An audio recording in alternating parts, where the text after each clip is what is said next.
ఉజ్జయిని మహాకాళేశ్వరుడు. పూర్వకాలంలో ఉజ్జయిని పట్టణంలో వేదప్రియుడు అనే ఒక బ్రాహ్మణుడు ఉండేవాడు. అతను నియమనిష్టలతో ఉంటూ శివార్చనశీలుడై షట్కాలాలలోనూ శివపూజ చేసేవాడు. వేదధర్మాన్ని పాటించేవాడు. ఇతనికి 4 కుమారులు. వీరు కూడా ధర్మానుష్టపరులే.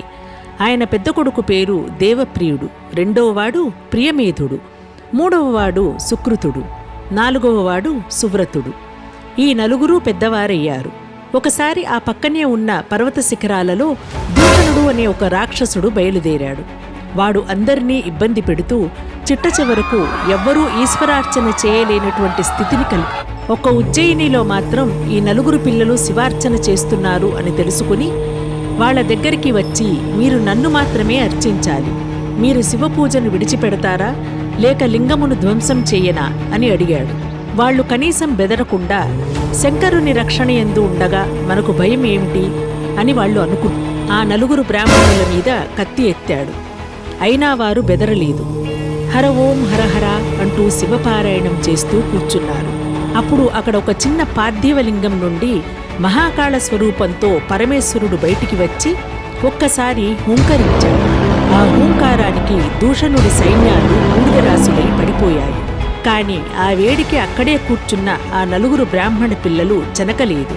వారు ఆ మహాకాళ రూపమును చూసి చచ్చిపోయే వారిని కాపాడిన రూపంగా భావించి స్తోత్రం చేశారు. అప్పుడు భక్తుల ప్రార్థన మేరకు శివుడు మహాకాళ లింగ రూపంలో వెలిశాడు. ఈశ్వరానుగ్రహం ఉన్నవాడికి అపమృత్యువు లేదు. ఈ వీడియో మీకు నచ్చినట్లయితే లైక్ చేయండి, షేర్ చేయండి, మా ఛానల్ని సబ్స్క్రైబ్ చేయండి.